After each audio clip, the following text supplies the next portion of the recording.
Ashes series మూడో టెస్ట్లో తొలి రోజు చోటు చేసుకున్న వివాదాస్పద ఘటనపై ఎట్టకేలకు ఐసీసీ స్పందించింది. అడిలైడ్ వేదికగా ఇంగ్లాండ్తో జరుగుతున్న మూడో టెస్ట్లో ఆస్ట్రేలియా వికెట్ కీపర్ అలెక్స్ క్యారీకి సంబంధించిన డెసిషన్ రివ్యూ సిస్టమ్ విషయంలో సాంకేతిక లోపం జరిగిందని అంగీకరించిన ఐసీసీ ఇంగ్లాండ్ జట్టు కోల్పోయిన రివ్యూను తిరిగి ఇచ్చినట్టు ప్రకటించింది. క్యారీ బ్యాటింగ్ చేస్తున్న సమయంలో బంతి బ్యాట్ను స్వల్పంగా తాకినట్టు మైదానంలో స్పష్టంగా కనిపించిన స్నికోమీటర్లో స్పైక్ నమోదు కావడంతో ఇంగ్లాండ్ వేసిన రివ్యూ విఫలమైంది. అప్పటికి క్యారీ 72 పరుగులతో ఉన్నాడు. ఈ నిర్ణయం తర్వాత అతడు శతకం పూర్తి చేయడంతో ఇంగ్లాండ్కు భారీగా నష్టం వాటిల్లింది. ఈ ఘటనపై ఇంగ్లాండ్ క్యాంపు నుంచి వెంటనే తీవ్ర నిరసన వ్యక్తమైంది.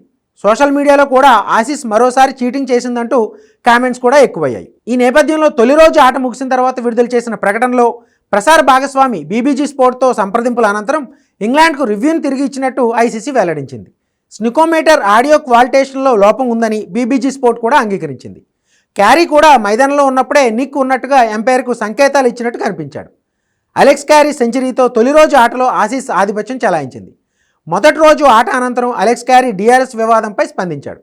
తాను అవుట్ అయ్యాననే విషయం తెలుసని, ఎంపైర్ నాట్అవుట్ ఇవ్వడంతో బ్యాటింగ్ కొనసాగించి సెంచరీ చేశానని చెప్పాడు. ఈ వ్యాఖ్యలు మరింత అగ్గిని రాజేశాయి. అయితే టెక్నాలజీ లోపం కారణంగానే ఈ తప్పిదం జరిగిందని తొలి రోజు ఆట అనంతరం తేలింది. ఈ మ్యాచ్ టెక్నాలజీ విభాగాన్ని నిర్వహిస్తున్న బీబీజీ స్పోర్ట్ కంపెనీ తమ తప్పుకు క్షమాపణలు చెప్పింది.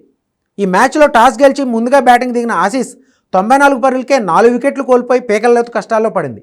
ఈ పరిస్థితుల్లో క్రీజులోకి వచ్చిన అలెక్స్ క్యారీ డిఆర్ఎస్ తప్పిదంతో బతికిపోయి సెంచరీ బాదాడు.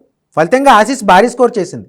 ఇదిలా ఉంటే భవిష్యత్తులో ఇలాంటి పరిస్థితులు రిపీట్ కాకుండా టెక్నాలజీ ప్రొవైడర్లతో కలిసి విధానాలను మరింత కఠినంగా సమీక్షిస్తామని ఐసీసీ తెలిపింది.